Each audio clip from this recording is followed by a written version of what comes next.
All right, I'm back with another CLOV update. Um, you know, kind of been moving in the wrong direction over the past few days. Yesterday, we kind of bottomed out and started to climb back up near the end of the day. But really, that Hindenburg report kind of did some damage. It seemed to be, all BS, but it did what it was meant to do. You got shorters on the other end that are going to try to attack the stock however they can, and that's what happened. If you're a shareholder, I think you're in a really good position right now. Um, yesterday the low of the day was somewhere around like 659, and today we actually right here at the open it tried to test that same level and it bounced off it, and that's what you're seeing now. Is the stock is actually doing pretty decent on a good run. Today's looking strong. Volume looks nice. We're this is higher than usual. Yesterday we also saw this kind of volume, but you know 750 range is where I'm expecting we're going to see some resistance. Right now, this is by the time this video uploads, hopefully we're past that. But I'm expecting to see some resistance between 750 and 770. That's what we saw it in the past week.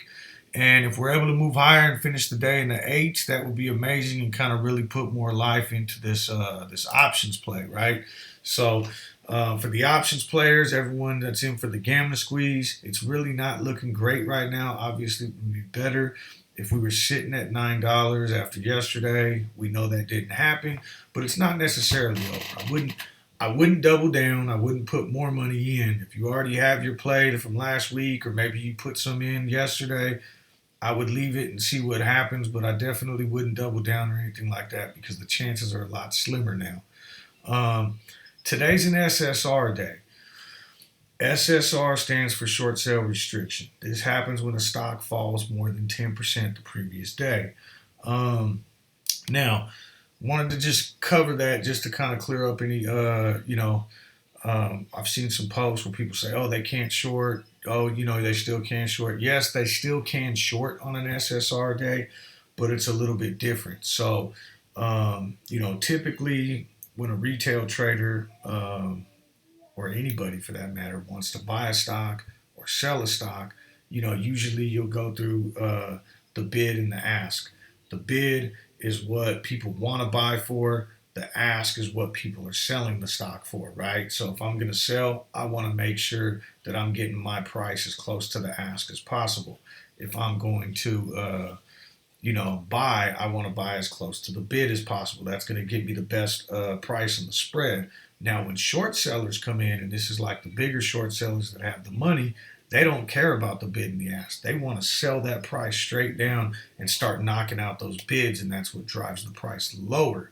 Okay, but when we're on short sale restriction, they're not allowed to do that. So they can't just sell freely into the market and drive the price down. But what they can do is they could set up their sell orders at the ask. So when the stock goes up, now they get cleared into their order, and now they opened up a new short position. So, um, is it bad that they could still short? Not necessarily. I mean, it'd be awesome if they couldn't, but the fact that they can't, manipulate the price downward does give us a little bit of it does help us out a little bit.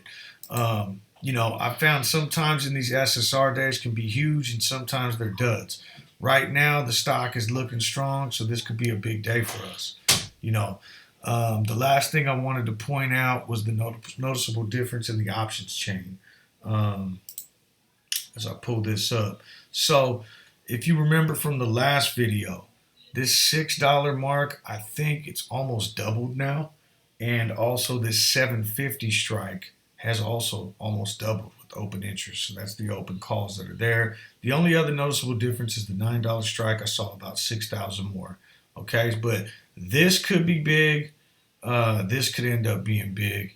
Obviously, though, at the end of the day, we have to get to those price points to make it worthwhile, right? So, I'll be watching today. The really big one is going to be first hitting that 750 and then holding above it. Delta hedging is going to be stronger because we're closer to expiration. So if we get above there and hold above 750, That would have us looking really strong going into tomorrow. Like I said, if we can get into the eights and be within striking distance of the nines, that would be even better. But I don't think this play is dead. It's just, I've kind of been losing a little bit of faith in it every day as we've been going down.